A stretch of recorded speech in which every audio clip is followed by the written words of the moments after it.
کہا اتنا نام سنا, اتنی شہرت تمہیں پائی, لیکن سب افسوس کہ تو نے مجھے متاثر نہیں کیا, تجھ سے زیادہ خوبصورت میرے دربار میں کام کرنے والی ہیں. جب کھری کھری سنائی, آئینہ دکھایا گیا, شرم سے پانی پانی نہیں ہوئی, رستہ نہیں بدلا, اوقات نہیں یاد آئی. رومی وہ ساری گفتگو بیان کرتے ہیں. گفت لیلا را خلیفہ کانت ہوئی کس تو مجنو شد پریشان و غوی از دیگر خوباں تو افزو نیستی گفت خامش چوں تو مجنو نیستی دیدائے مجنو اگر بودے ترا ہر دو عالم بے خطر بودے ترا باخودی تو لیک مجنو بے خودست در طریقے عشق بیداری بدست. رومی کہتا ہے جب کھری کھری سنائی نا تو لیلا غصے میں آ گئی. کیا کہتی ہے؟ گفت خامش چوں تو مجنو نیستی, خلیفہ تو کوئی مجنو تو نہیں, دیدائے مجنو اگر بودے ترا. وہ کہتی مجنو کی آنکھ سے دیکھتے تو عیب نظر نہ آتا, باخودی تو لیک مجنو بے خودست. وہ کہتے جس کوچے میں مجنو نے قدم رکھا ہے وہاں ہوش کو چھٹی دینا پڑتی ہے. ہوش والوں کو اس کوچے سے کچھ بھی نہیں ملتا, عقل والوں کو کچھ نہیں ملتا.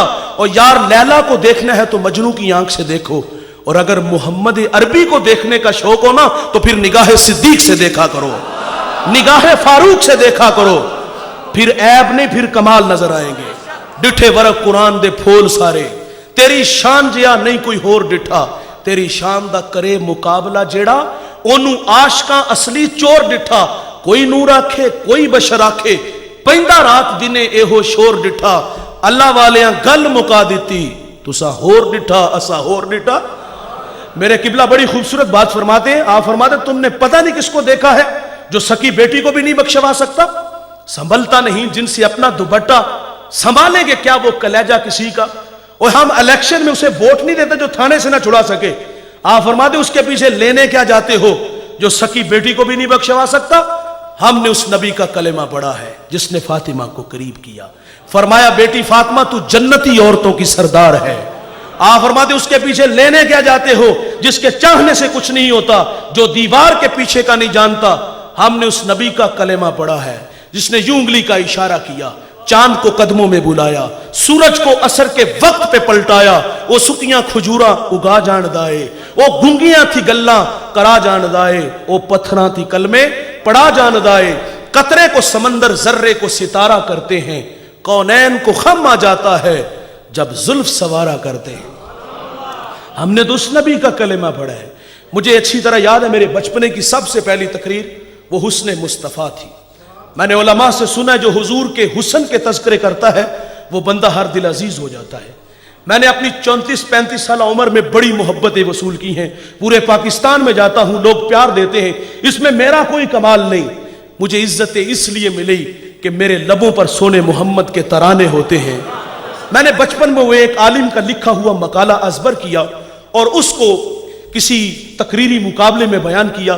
آج بھی اس کے کچھ الفاظ میرے دماغ کی سکرین پر نقش ہیں, سنیے اور ہنس لیجئے. وہ عالم خوب لکھتے ہیں. آپ فرماتے ہیں میرے نبی کی عظمت پہ بات کرنے والوں, آؤ تمہیں بتاؤں آمینہ کا لال کتنا عظیم تھا. وہ اٹھے تو فلک کو عروج ملے, بیٹھے تو دھرتی کو سکون ملے, پسینہ آئے تو گلشن مہکنے لگے, بات سنائے تو پھول جھڑنے لگے. جس کے چہرے سے صبح کو سویرا ملے, جس کی زلفوں سے شب کو اندھیرا ملے, جس کی تبسم سے جنت مچلنے لگے, جس کے غصے سے جہنم ابلنے لگے. وہ نبی اشارہ کرے, آفتاب شک ہو جائے, انگلی اٹھائے ماہتاب فک ہو جائے. وہ نبی سر اٹھا کے بولے قرآن بنتا جائے, سر جھکا کے بولے تو حدیث بنتی جائے. ہم نے اس نبی کا کلمہ پڑھا ہے. ہم نے اپنے بچپنے میں حضرت سے ایک شعر سنا تھا, وہ ازبر ہے, اور آج یہ ماحول اور ماحول کی رونق کہہ رہی ہے کہ یہاں وہ ضرور جو ہے وہ لوگوں کے سامنے پڑھنا چاہیے. سنیے اور مزہ لیجئے. اعظم چشتی کہتا ہے تو ہجے میرا یار نہیں ڈٹھا, جنوں ویہ کے چند شرماوے, ادی راتی دن چڑھ جاوے, جے او رخ تو نقاب ہٹاوے, جے او نکلے سیر کرن نو سارا گلشن سیس نواوے, اوے آتا دھرتی لف لف جاوے, جے او ہاتھ پھلاں وچ رکھے ہاتھ پھلاں تو ود جاوے, نین نشیلے مست رسیلے وچ سونا کجل سہاوے, اکھ اگڑے تے انج پیا جاپے جویں میخانہ کھل جاوے. علم خدا نے اینا دتا عقلاں وچ نہ آوے, اوے عقل خدا نے اینی دتی علماں وچ نہ آوے. بجلی ڈر دی لشک نہ مارے ماتا بے ادبی ہو جاوے, کی اعجاز نظر وچ اودی جو آوے وک جاوے. اوے خلق دے نے مولی دنیا کوئی ورلہ ہی جان بچاوے.